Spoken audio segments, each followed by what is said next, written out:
Hello, this is Storybooks channel. New videos are posted every day. Subscribe and click the bell. Kathy walked through the woods, enjoying the sounds of nature.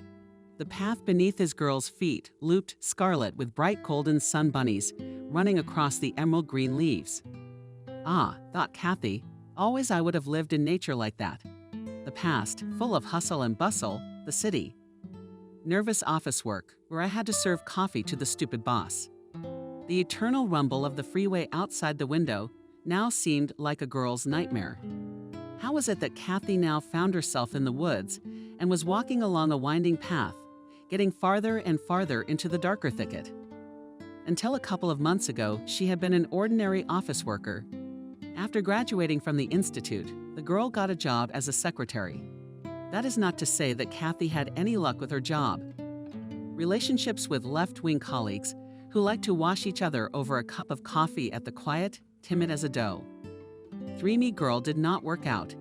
Even worse was the relationship with the old boss, who could even yell at Kathy if she made a mistake when drawing up an invoice or did not put enough sugar cubes in the boss's mug. Working in an office was not what the girl wanted at all. Kathy had dreamed of nature's pecking of woodpeckers' beaks on the trunk since she was little. Was to the growing Kathy the best music. And in the city, the girl's favorite place was the zoo, an island of wildlife among the jungles of the metropolis. There you could see elephants and tigers, lions and wolves, funny seals. Kathy would have loved to go to study zoology, but at the insistence of overbearing parents had to go to a social university, majoring in management. The years of cramming were hell for the girl. Kathy thought that after graduating from university, I'll be left to my own devices, but no. No sooner had she rested after graduation than her parents came after her again. You can't relax. It's time for you to get a decent job. I couldn't get a decent job. Kathy's manager wasn't hired. In the end, her parents were satisfied with Kathy taking a secretarial job at a good salary. No one would have thought, looking at the quiet, intimidated but believing girl, that in life this girl is a desperate optimist. Secretly from her parents, she put aside a little money from every paycheck into a bank account.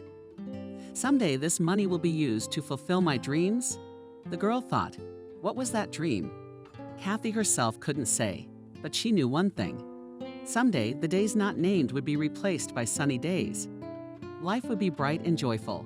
You just have to be patient, just a little bit patient. So Kathy worked as a secretary. And in the evening after work, she drank tea in her bedroom and read books about animals. The love for nature never left the girl, but everything in her life changed suddenly. Kathy's parents were killed in a terrible car accident. Kathy cried for a long time. I didn't mean for it to happen. God knows. I didn't want this. Even though her parents were her, you might say, tyrants, and wouldn't let her make any independent decisions in life. Still, they were her only family. Kathy didn't know what to do now. She was used to having her mother or father think for her. But she had to get on with her life.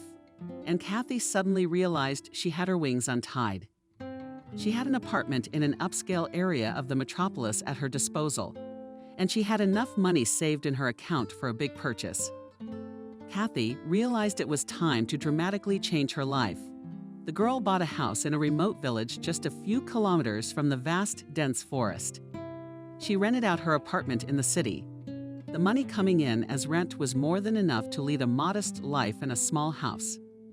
Now the girl was left to herself, and she blossomed like a rose of May. After the spring rain of the first week, Kathy didn't leave the house at all, making herself delicious breakfasts and lunches. She read books like Years Wandering in Asia, The Wild World of Latin America. She drew animals in her notebook with colored pencils, and then Kathy started observing nature. Every day she took walks in the forest, catching birds and animals with her iPhone lens, and the forest slowly revealed its secrets to Kathy. Kathy's walks were short at first. She was already happy if she noticed a red-blue woodpecker, loving the tree with its strong beak, and the meeting with a red-headed squirrel caused the girl a genuine delight. But gradually Kathy became bolder, lingering in the woods late, watching more closely. And the forest embraced Kathy. She was happy when she saw brown hare. The beaver family on the river Lena their healing. Soon Kathy began to feel like a full-fledged member of the family in the forest, not just occasional guests. The girl knew almost every fern-clad hillock in the forest. Every spring, every clearing, gathering mushrooms, going deep into the forest without fear, she established contacts with animals. She fed hay and grass, deer, ungulates, handsome animals. At first, they learned Kathy ran away, but over time they got used to it and themselves. Seeing Kathy gave a voice, letting them know their whereabouts. Big-eyed Olanin trustingly rubbed his muzzle in Kathy's hand. His mother also came quite close. Hares, beavers, foxes, hedgehogs all got their share and treats from the girl. Kathy was surprised to find that the hedgehogs happily flew around the cat food. That's how I'll live until my old age with my animal friends. Kathy rejoiced. Isn't that happiness? Especially she was proud that she managed to make friends with wolves. In the thicket lived a pack of wolves. Kathy met the predators after she had been visiting the forest every day for months. Kathy and the wolves were not afraid of each other at all. The wolves didn't even scream at the girl, but it took, of course, a lot of time, a lot of tact on Kathy's part. Before the wolves finally got used to her. But once they got used to their new acquaintance, they began to let Kathy near their den, even allowed them to play with the cubs. Kathy bought fresh meat at the store and took her gray teeth to her friends. I am the queen of the forest. Sometimes, with a smile, thought Kathy today with a basket in her hand. The girl was walking to a remote clearing where she hoped to find and feed deer singing birds. The hot summer sun agreed through the tree crowns. The girl was in a wonderful mood. Suddenly, an extended sound, definitely reminiscent of a low moan, came from somewhere to her right. Kathy froze, wary. Was it a whimpering moan? It repeated more distinctly. It was Snow White. Kathy, the true mistress of the forest.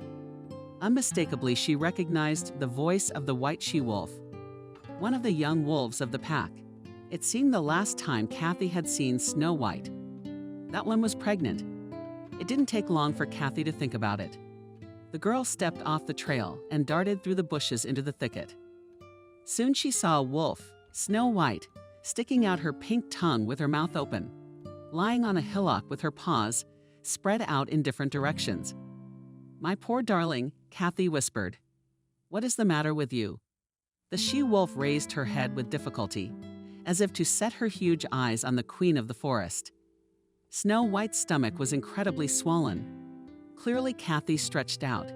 "Is it time for you to give birth? How do you help a suffering she-wolf?" Kathy just sat next to Snow White. She put the head of the beast in her lap and began to caress the she-wolf. Soon Snow White began contractions. She desperately howled. She whimpered, "Be patient, patient good." Kathy did not take her hands off her head. She wolfed it down. Half an hour later, a tiny wolf cub was born. Snow White was completely exhausted and could not even get out of her flight in the cub's blood. What did Snow White and herself say? We must take action. The girl carefully picked up the wolf cub and carried it to a nearby flowing stream. She also washed Wolfie in clean water. When Snow White returned, she was in the same place. The she-wolf was waiting. "Oh, you are my darling." The girl brought Wolchinock up. So the girl left Snow White a fair portion of fresh meat. "Here, take it. I will visit you." Kathy kept her word to the she-wolf. Every day the girl would take meat and eggs to Snow White's rookery. The wolf licked Kathy's hands and willingly took food. Kathy fed from her hands. Snow White played with the wolf pup for a while, and then went to check on the other inhabitants of the forest. Hare, beaver, deer. The wolf cub grew stronger before her eyes. Soon she could rejoice Wolf Cub, whom she called Ash, opened his eyes and steadily stood on his funny, still short paws. His teeth erupted. Now Kathy carried an increased share of meat into the woods. 3/4 of a month went to Snow White, and a quarter to Ash. Kathy photographed Snow White, and Jason closely followed Wolfie's development and was truly happy. I help the animal world. Wolves are not afraid of me. Isn't this what I always dreamed of? One day, when she came to Booger, Kathy did not find Snow White and Yasin in their usual place. On Earth, the girl saw fresh wolf paw prints. Kathy smiled at her was understandable. Jason had grown so big that he had gone with his mother to the main wolf's den. Now Snow White would teach her pup how to hunt. Kathy was especially happy that night. When she returned home, she ate a meal of cheesecakes, which she washed down with a glass of milk tea, and went to bed, thinking of her wolves. She dreamed of the primeval forest, of the glades where the deer grazed, places where wolves and bears prowled, rivers where beavers swam. If she knew that as early as tomorrow a long, very long test streak would begin for her, that she would need tremendous willpower to honorably escape from another tangle of unexpected problems. The roosters in the village began to sing. A happy Kathy woke up. She put the kettle to boil and began to make breakfast. Breakfast was almost ready when there was a knock at the door. Strange, the girl was surprised. In the 6 months she had spent in the village, the girl had never had a guest. Kathy pushed aside her cup of coffee and hurried to open the door. On the threshold stood a stern, not friendly-looking man in his 40s with his nightmarish eyebrows and deeply planted prickly eyes.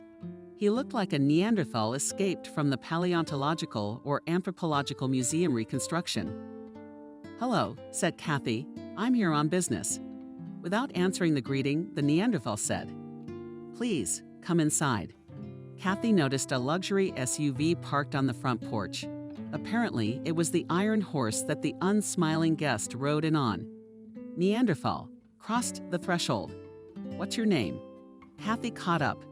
Through his teeth, Fyodor dropped the man and the floor creaked under his heavy boots. Kathy offered breakfast. No hard. Entering, James walked around the house, looking around at the master's gloom. Kathy became quite uncomfortable. What did this unpleasant man want? Eggs and coffee were cold on the table. "So are you here to see me on business?" Kathy asked, in a slightly shaky voice. "Yes, I'm listening." The girl tried her best to appear calm. "How long since you moved into this house?" Rude voice. James inquired. 6 months. Why? Why is he asking questions? Was it going through Kathy's head? "I'm the landlady here. Nothing interesting was found in the attic in the basement." "I don't know what you mean." James stopped, spreading his legs wide with his arms at his sides. "You're not fooling me." Kathy was beginning to lose patience. "Look, what are you talking about? What should I be deceiving you about? Who are you anyway? What do you want?" James chuckles. "Don't get boisterous, lady," and scratched the back of his head through. "Sell? What?" Didn't understand Kathy. "Sell the house." Kathy's eyes went wide. "Do you want to buy the house from me?" "Yes." Kathy took 2 steps back. "You see, I only moved in here 6 months ago. I'm very comfortable here, and my house isn't for sale." James looked intently at Kathy from under his nose. "Perhaps you might still change your mind. I'm offering a decent price to call." Kathy spluttered her hands. No, don't. I told you the house wasn't for sale." She was thinking now of her wolves' dear bird friends. She couldn't leave them and go back to town. The Neanderthal dug into his huge khaki pants pockets, pulled out a business card, and held it out to Kathy. Kathy took it. "Read. James Thomas Hunter Society, CO. You are a hunter." Barely hiding her dislike, she asked. James squared his shoulders. "Yes, I am a hunter, and I am proud of it. Hunting is a real man's pastime." "Fun. Yes," Kathy flashed. She thought of her favorite hares, beavers, wolves, deer, woodpeckers, which could also get in the crosshairs of such a funny man. James sank back in his chair and took a sip of the coffee he'd just given up on in the first place. "You should see how many trophies I have at home. I went to Africa to hunt lions, to India to hunt tigers. Mercy, these are rare, legally protected animals." An indignant Kathy exclaimed. James looked at the girl point blank. "You know, the more pleasant it is to shoot them." Kathy baited her lip and sputtered out. An oppressive silence hung for half a minute. Finally, the girl said, "I won't sell you the house." "Go away." James smiled crookedly and stood up. "All right. But if you think of anything, call me. My phone number is on my business card." Kathy was silent. I thought to myself, if I go crazy and want to sell my soul to the devil, I'll make the call. James took heavy steps toward the door. On the threshold, he turned around and said curtly, "This house will be mine after all. Do you want it or not?" And the man went out. Kathy looked out the window and saw him get into his SUV and drive away. Kathy closed tightly, the door locked. She collapsed on the couch and cried. Because of this Neanderthal James, the girl felt vulnerable and weak. It felt like he would have broken her like a dry hennet if he had wanted to, would have ground her to a pulp. A lonely, living girl with no one to protect her. Why? Why would he want my house? Kathy thought. It seemed clear as two. 2. The CEO of the Hunter Society needs a house in the village, as a base from which the Neanderthal would make forays into the woods to kill defenseless animals. The house would be adorned with trophies of deer with wolf hides antlers. With other hunters, James would roast in the yard shot other partridges and hares and brag about his exploits. The horror, the horror. Kathy couldn't get over this conversation. But what was James asking? Nothing of interest was found in the basement attic. What did the grim Neanderthal mean? What would Kathy find so interesting in an ordinary country house? Or is there some secret in the house, and it was the desire to get hold of something interesting that attracted James the hunter, not just the prospect of shooting at unfortunate animals in the nearby woods? What were the secrets here? For the first time, Kathy felt unsafe in her beloved home. And those ominous words of James, after all, "This house will be mine." What if the damned Neanderthal comes back and drives Kathy out of the house by any means necessary? Perhaps hire a partner real estate lawyer or even just use brute force. Then he would stand up for Kathy. The girl finally tried to calm down. "I am not weak. I will fight. I won't let them kick me out of my house and separate me from my sweet animals. With something interesting hidden in my house. I'll handle it. I'll handle it. No Neanderthal James can intimidate me." More than anything, Kathy wanted now to be in the woods with her favorite animals and birds. She began to pack, made herself a new coffee. She drank it, put on her jacket and boots, and grabbed her hiking backpack. Walking out of the house, Kathy locked the door well behind her and headed toward the woods. Soon the forest, like a good friend, sheltered Kathy. The trees stood multi-armed, giants, and seemed to smile at Kathy. And the birds were melodious. And did they accurately greet the girl? And at once Kathy felt warmer at heart. The girl felt at one with nature. Kathy was determined to wander through the woods tonight until late in the evening. And that scary James, I hope, will never come into my life again. Kathy told the deer to feed from the hands of a fawn, then rapped on the river to the beavers. But most of all, the girl was glad to meet Snow White and Ash. The three of them played until it began to get dark. Snow White, quite set after childbirth, frolicked like a good sheepdog, climbing up her arms. Ash wasn't far behind. He was running around yapping, poking his muzzle at Kathy's feet. "How beautiful you are," Kathy enthused. It was an idyll, but all was shattered in an instant by a shot. The bullet crashed into the birch trunk, scattering bark and splinters in different directions. At first, she could not believe what was happening. How in her protected forest, where everything was peaceful and quiet for 6 months, they shot. Who desecrated the forest? What a nightmare it all sounds like. Snow White poured out, pressing her triangular ears to her head. Frightened Ash twitched. Several more shots rang out. One bullet flew past her temple. The girl felt real, scared. But more than for herself, she was afraid for the wolves. "Run, run." She waved her hands at Snow White and the ash tree. Snow White seemed to understand and ducked into the bushes. The wolf cub followed her mother. Kathy was left alone in the clearing. What a rendezvous! On the opposite side of the glade, emerging from behind the trees, appeared Neanderthal James, armed with a hunting rifle. "You?" Pale, and Kathy trembled. "What kind of encounter?" James repeated. "You know, I've been hunting wolves here. Have you seen where the wolf girl and her pup have gone? By the way," dropped through her teeth Kathy, "you almost shot me." "Oh, excuse me, please." James bowed mockingly.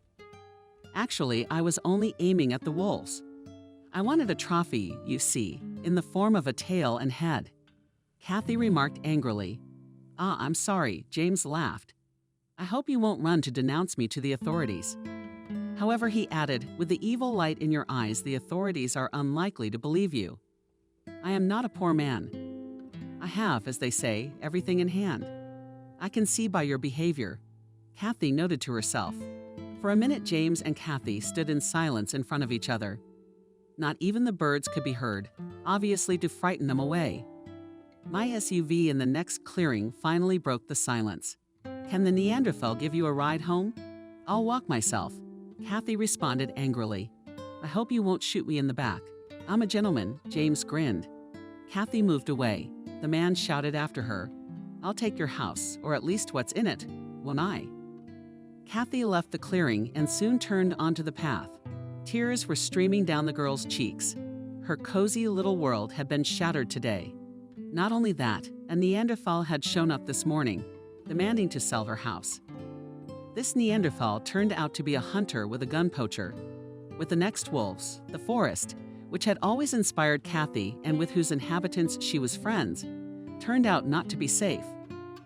What a fragile girl, in love with nature since childhood, to confront the brazen men with connections, who fell like the snow on his head, demands a house and hunts in the protected forest. What an imposition, after all. Nonsense. Nonsense, proclaimed Kathy. Whispering the girl, stepping up the path, Kathy heard someone's breathing behind her. Turning around, she saw Snow White. She was running after Kathy, followed clumsily by Ash. Oh, you are my darlings, Kathy, hugged the she-wolf and cried on her handkerchiefs. Kathy asked Wolfie, do you want to walk me to the cannon? The she-wolf looked at the girl as if to say yes.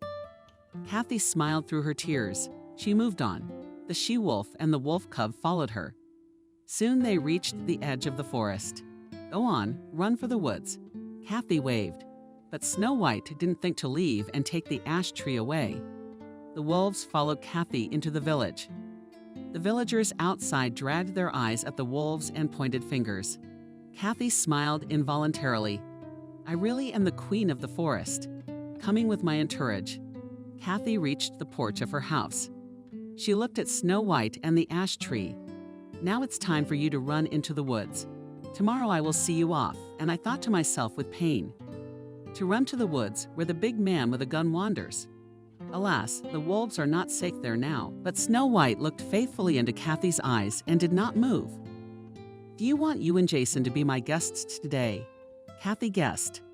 The she-wolf made a quiet sound that might have meant yes. All right, let's go. I'd never slept under the roof with wolves before. At home, Kathy slaughtered the four-legged guests. She poured the meat into a large bowl of warm milk and made tea and potatoes with mushrooms for herself. The girl watched the wolf with pleasure as she spooned and pondered what I should do. Suddenly, this scoundrel James appeared in my life. Not only does he want me out of the house, but he's killing animals in my woods. I can't let it go like this. I have to take action, but just what can I do? Weak girl despair choked Kathy. In the end, she decided it would be wiser in the morning. With any problem, first of all you have to get laid. Maybe tomorrow, over a morning cup of coffee, Kathy would find an obvious way out of the situation by arranging a rookery of rags for the wolves in the next room. Kathy made her way to the bedroom and settled into bed. She studied for a long time before she fell asleep. There were wolves howling from the street behind the wall, incomprehensible noises that made her wary. When Kathy was almost completely asleep, there was the roar of a car engine that made the girl flinch. Still, Kathy drifted off to sleep. She dreamed unpleasant things, that the forest was overrun by fire, that a poor animal was escaping the fire, and a wildly laughing Neanderthal. James was scorching through the woods with his wolf. There was a sharp, terrifying bang on the front door of the house. It was no longer a dream. Kathy jumped up and rushed from her bedroom to the front door. Who's there? Open the damn doll. Of course, Kathy recognized that rough, low voice. James the Neanderthal. What do you want? Go away. Open up or get your damn door kicked in. Listen, it's the middle of the night. Go away or I'll call the police. No police will come to this neck of the woods. After a few blows, the door bolted and gave way, and James burst into the house. Kathy blocked the Neanderthal's way, but he tossed the girl aside like a weak kitten. "I won't let you," Kathy wheezed, lunging at James again. "This lawlessness. I've seen your law in my grave." James grabbed Kathy and started choking him. "Do you think I want your house that badly? This is the Hobbit's hole. The box, there must be a box of coins hidden here. Perhaps you found it. Then give it to me and I'll leave." "I don't know any box." Pale and panting, Kathy said quietly. James tossed the girl with force. So painfully her head hit the wall and she collapsed to the floor. The Neanderthal hovered over the girl like a rock. "Answer me, where is the box? Did you find it?" "I sold it." "I don't know what you're talking about." "Then I'll kill you and find the box myself." "The whole house?" "No." James pulled a long hunting knife from behind his belt and raised a pale fan above his head. He squeezed his eyes shut, preparing to die. Just like that, to die at this moment behind James's back. There was a roar. A white she-wolf really did appear behind the Neanderthal's back. Did Kathy realize what was about to happen? Snow White don't stop, but the she-wolf had already darted away. She jumped up and sank her teeth into the shoulder of James, who only just had time to turn around. Under the poacher's feet, the ash was whirling furiously. The wolves came to the aid of the forest queen. James was thrown to the floor, screaming fearfully, trying to free himself from his powerful jaws. The wolf poachers were not particularly successful. Kathy stood dazed and wide-eyed watching what was happening. She finally figured out what to do. People called out to her. She ran out onto the porch, the police, the doctor. The village came into motion, and people ran out of the houses. Kathy waved to help. Soon a decent crowd of villagers gathered at the porch. "We need a doctor and a policeman," Kathy explained. Just then, Snow White slipped between Kathy's legs, and an ash tree flashed behind the wolf. Deftly outrunning the crowd, the wolves rushed off toward the woods and were soon gone. "A jinx broke into my house." The perpetrator tried to explain clearly to the villagers. Kathy had just eyed the wolves with apprehension. The villagers entered the house after Kathy. There was a puddle of blood squirming on the floor. James the poacher was cursing furiously. "What men?" Grandfather Kevin, who was marching at the head of the crowd, exclaimed. "James himself. How is grandfather?" Kathy was astonished. "You know him? How can you not know a hunter?" Grandfather Kevin grinned into his mustache. "Been visiting our woods, my dove, shelling the red-hot species. And also from All, alas, asked for some coin box." All really scared the kids. "It is necessary as a doctor and a policeman," noticed and sensible Aunt Wendy. Sincere villagers bandaged the wound. James sat the Neanderthal on the table. Now taken in the ring by a crowd of villagers, the Neanderthal did not look so scary. And why did this goose go into someone else's house? Grandfather Kevin asked with a smile. "It was your witch who poisoned the wolves on me," angrily muttered James. "The wolves were protecting the girl," said Aunt Wendy. "She's the queen of the forest." Despite the tragedy of the situation, Kathy smiled. The villagers didn't disperse until the doctors and police arrived. Kathy offered everyone tea, cut up some cheese and sausage sandwiches. "Oh, thank you, granddaughter," thanked Aunt Wendy on behalf of everyone. Her cup of tea was offered to James, who was held by the shoulders of two of the strongest boys in the village.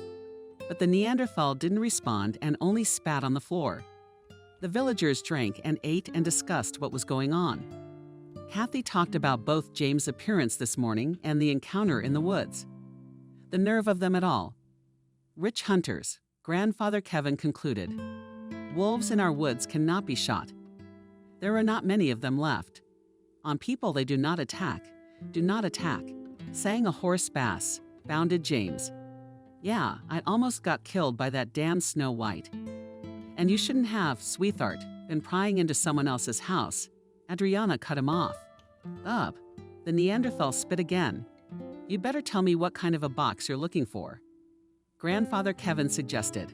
"My box is worth more than your whole rotten village." Angrily threw James, and their grandfather whistled. Tell me, what is it? And what's that box with the phoenix feather in it then? But the hunter did not utter another word. He was pouting in silence. The ambulance and the police arrived. A doctor in a white robe of night-colored mustache examined James. Yes, the wound is deep, not fatal, but the patient must be taken to the hospital. Especially will have to be injected with rabies shots. If it was a wolf bite, my uncle won't turn into a werewolf, asked one of the kids. The adults laughed in unison. That werewolf, by the way, broke into the house and almost strangled the lady, Grandpa Kevin remarked. But that's a job for me, said the policeman. At the hospital, the suspect James would be placed in protective custody and would go straight from his hospital bed to court. James was taken away in an ambulance, escorted by police, but the villagers didn't disperse until morning, drinking tea, snacking, talking. The women sneaked cheese, eggs, butter, boiled chicken, and other goodies from their homes. The gathering dragged on. Everybody was talking about how there are a lot of poachers killing animals in the forest, and the authorities do nothing to prevent this. A nature reserve, said the smart grandfather Kevin. And what did Kathy think? It's a great idea, only it takes money to do everything. Dan Money talked about what kind of box James was looking for. It wasn't the first time the bouncer had visited the village in search of the box, Kevin's grandfather said. The last he heard, it was hidden in your house, Vorochka. He's got a soft spot for you. He wants the box. But what is this box and what's hidden in it? I can't figure it out. Morning, Aunt Wendy said. It's time to go home. Let Kathy rest. Soon the villagers were gone. Kathy went back to bed, but sleep did not come. She thought about her friends, the wolves of the reindeer bunnies, hares, and the other inhabitants of the forest. It is not known how much damage James did to the forest. Only near Kathy were 2 bullets whistled by a wolf, and a Neanderthal with his rampaging rifle could have spent hours in the woods and killed more than one animal.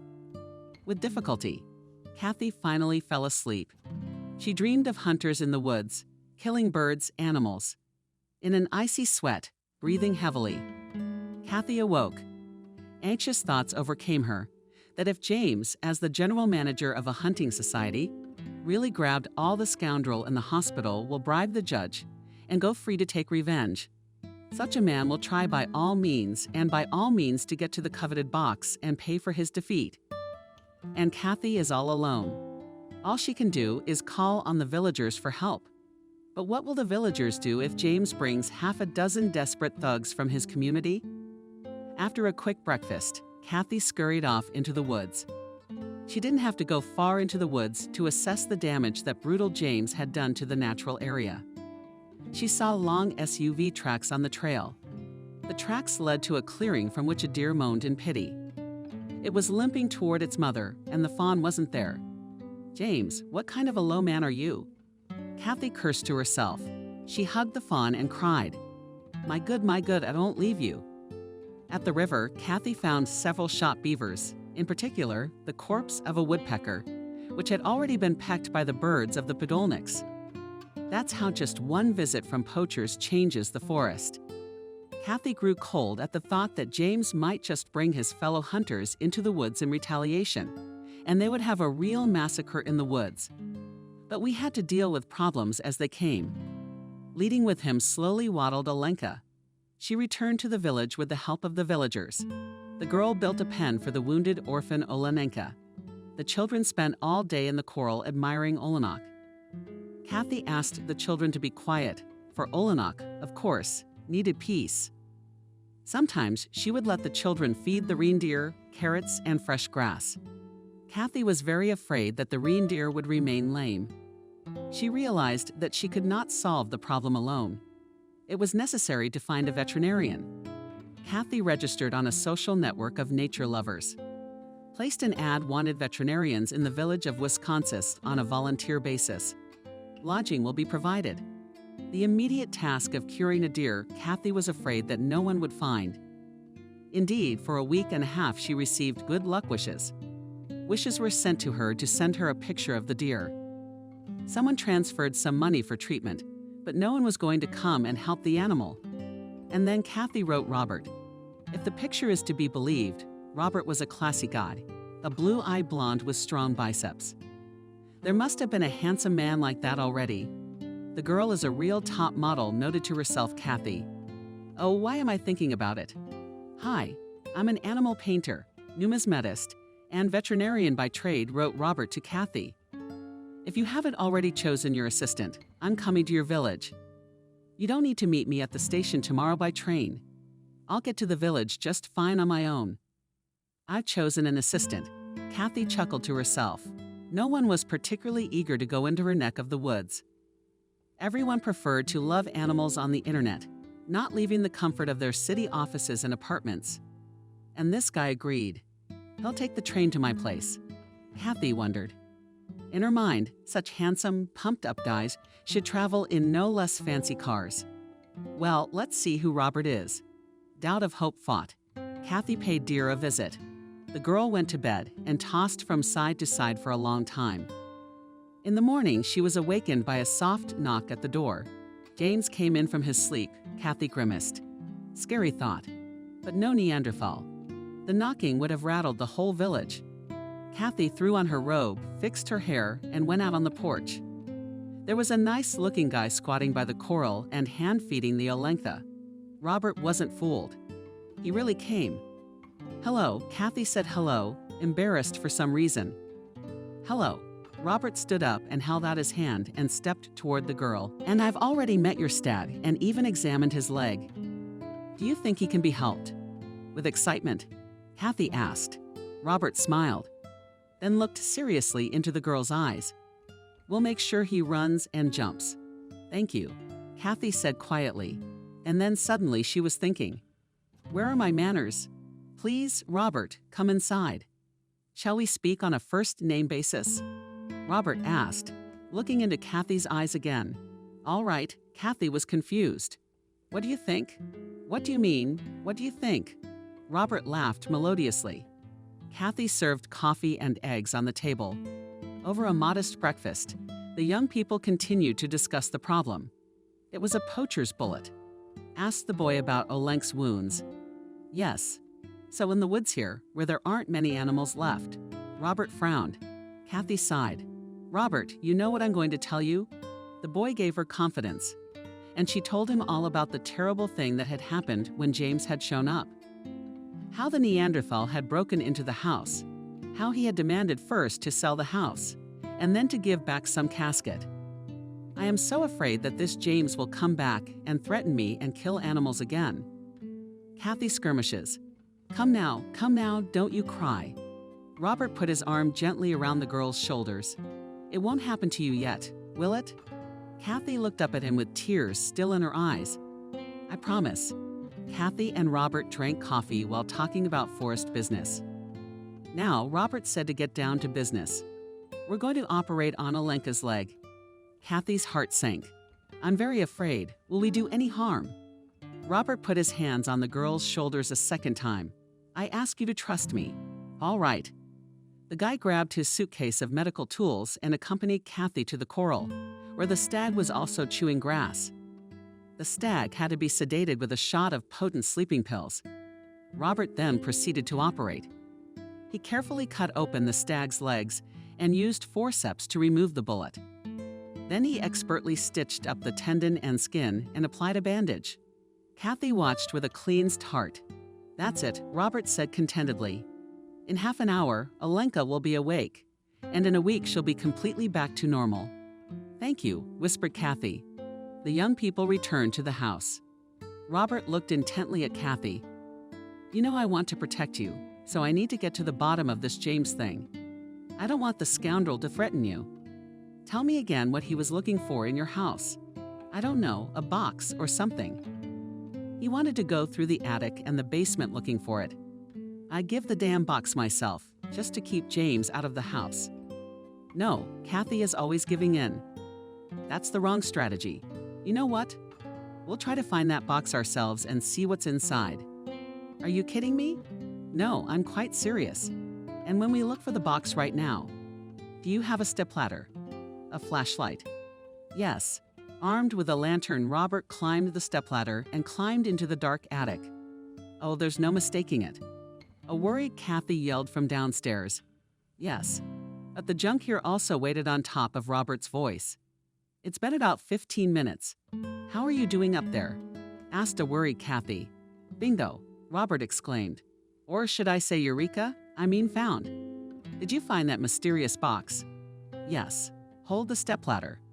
Clutching his booty to his chest, Robert came down from the attic. It's a beautiful piece. Kathy admired, looking at the intricately patterned box. But I don't think so, Robert said. That a crude, pragmatic character like James sought out the box for its appearance. Let's see what's inside. And Robert, pushing a button, opened the box. Wow, the box was full of antique coins. Wow, that's really something. Robert repeated in amazement. What is it? Asked Kathy, still perplexed.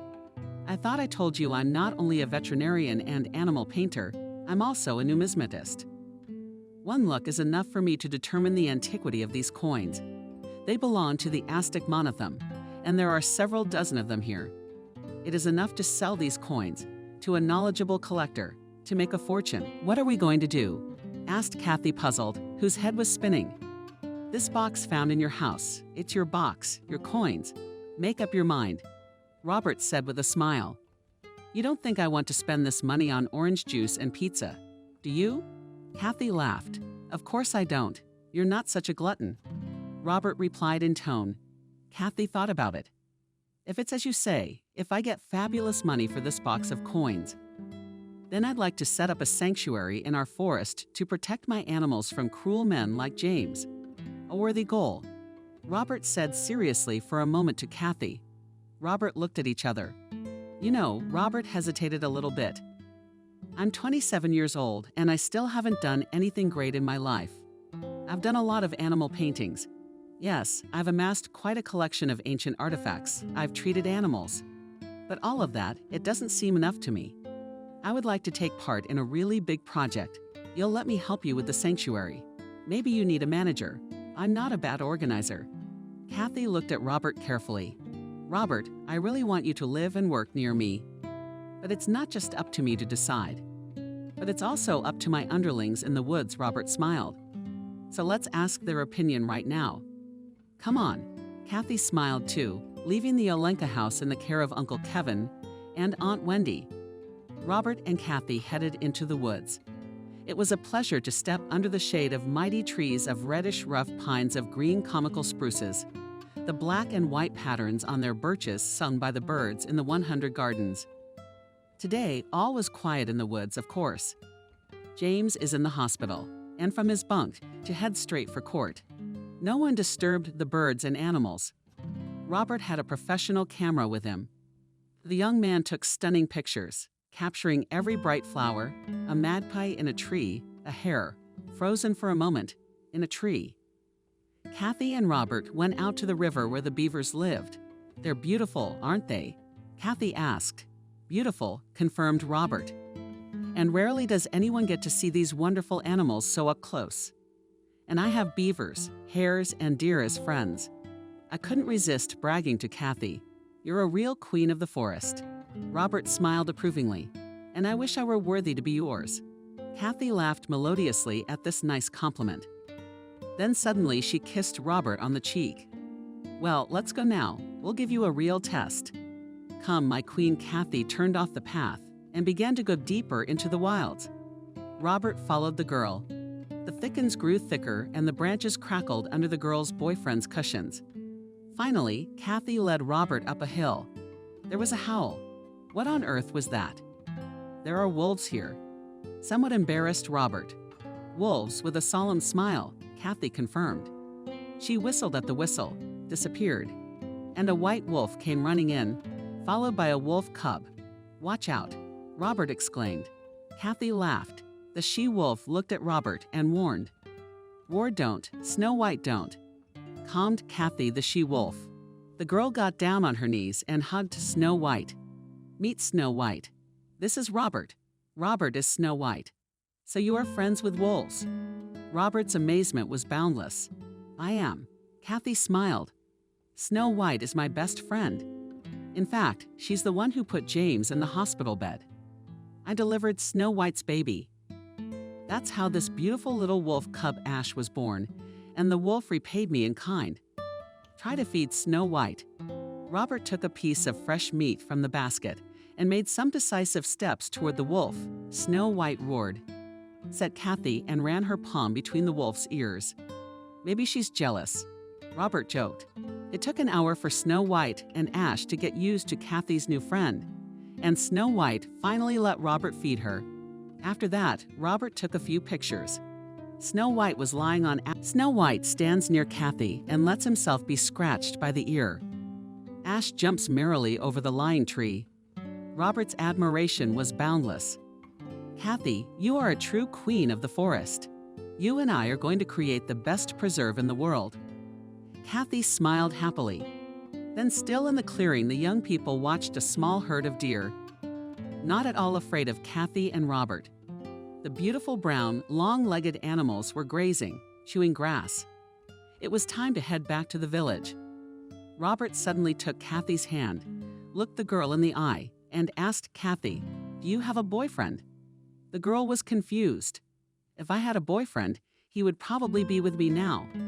How is it possible that such a beautiful, kind girl does not have a boyfriend? With genuine surprise, Robert asked. Kathy got sad. I don't have the time. I had no luck with boyfriends. And in general, I grew up as a reserve girl. I didn't even have a lot of girlfriends. Then my parents stuck me in the institute to study management. I didn't make friends with anyone in college either, because I felt out of place. My peers didn't have the same interests as me. What do ordinary students want to hang out, get high on alcohol after classes, dream about how much they will earn when they get a job after school? I dreamed about animals and wildlife. I don't know, Robert, are you interested in hearing all this? Why should I be? Robert responded warmly. I had to go to work after my studies. Where could I go?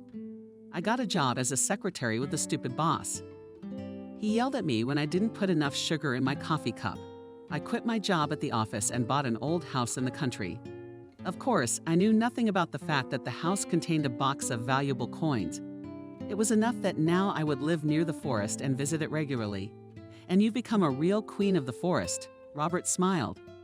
The animals loved you. Does it turn out that way? Anyway, I don't regret anything. And rightly so. Robert suddenly leaned over to Kathy, put his arm around her waist, and kissed her on the lips. Robert, what are you doing?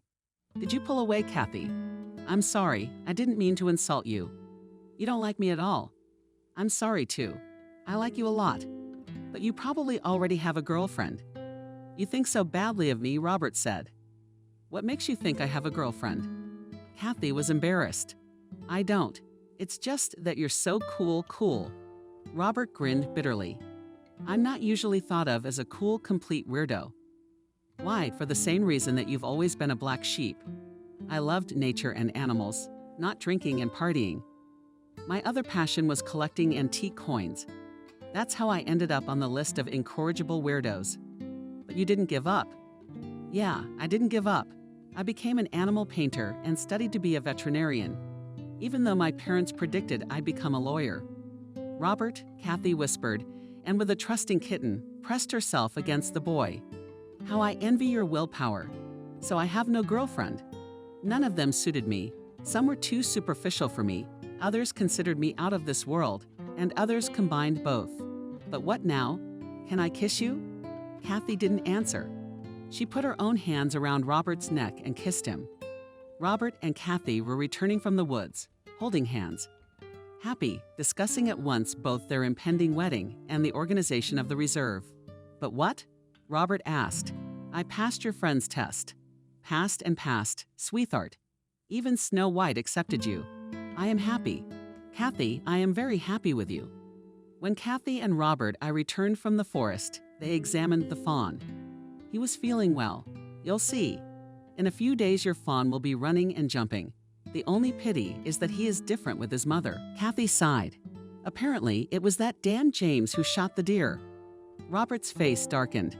That's what we mustn't forget. We can't be complicit if James goes free. if the authorities don't fundamentally cross his illegal activities. Let's not think about that today. Lovely. Kathy sang playfully, placing her palm on her lover's chest.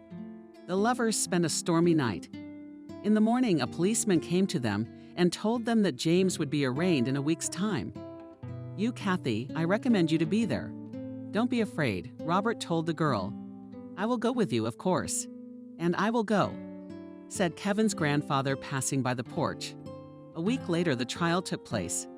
Sitting in the monkey house, James looked on with a contemptuous smile.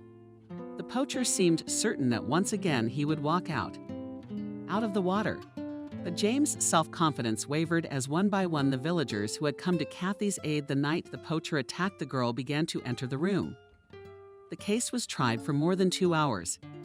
Everyone was tired, but under the pressure of numerous testimonies, the judge had to find James guilty of breaking into someone else's house, battery, and poaching, and probation wasn't the answer. The prosecutor has filed a motion. I ask that the following materials be attached to the case.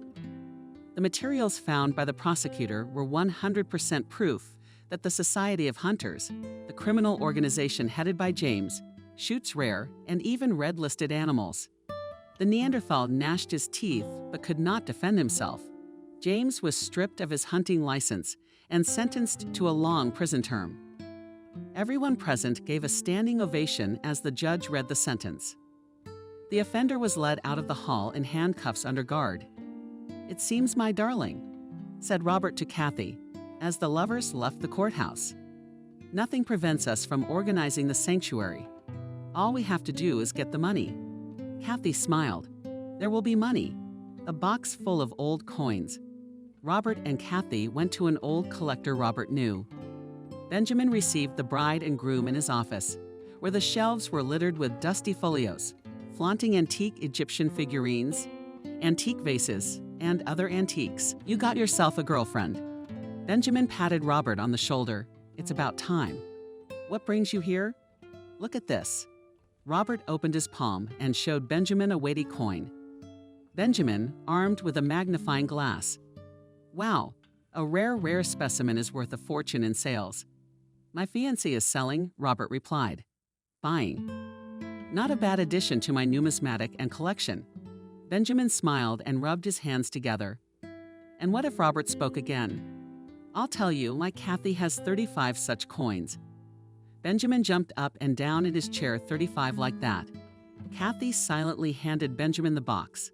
He long pored over the coins, looked at them under a magnifying glass, admired, and finally said, I buy, all buy. Truly, he glowed. The question of money for the reserve was solved so easily.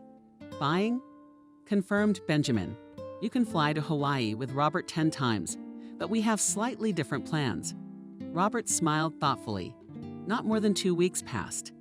As the work on the organization of the reserve began, dozens of square kilometers of forest had been fenced in with metal netting. The forest was now officially declared a nature reserve. A special permit was now required to access it. Robert and Kathy hired security specialists and veterinarians. They even had a helicopter, from which reserve employees patrolled the territory every day. Intensive scientific work on increasing the number of wolves, deer, beavers, and other animals started in the reserves. This work has borne fruit. Soon whole herds of brown-bearded deer roamed through the woods with woodpeckers banging on the taps, starlings, and other singing birds pouring in. A flock of wolves of rare snow-white color was a special pride of the reserve workers. Under the parents and the leader of this flock was the legendary wolf, Snow White, whom Kathy and Robert continued to see, as well as other inhabitants of the reserve. Soon the lovers were married. Their wedding was celebrated by the entire village. Uncle Kevin, Aunt Wendy, Baba Adriana, and others. Everyone sincerely wished the newlyweds happiness. Benjamin also came to the wedding from the city. He too was happy with life and willingly displayed himself. Coins, statuettes.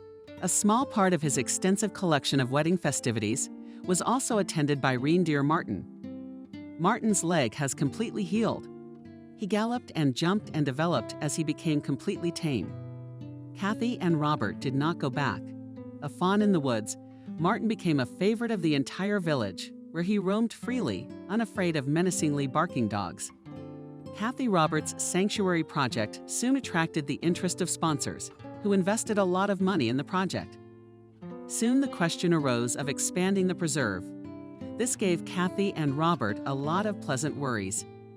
However, Robert had to go through all this trouble alone, without Kathy, because his wife had a baby and was on maternity leave for several months. Dreams come true if you want them so much. So thought the happy Kathy, cradling her little Emily,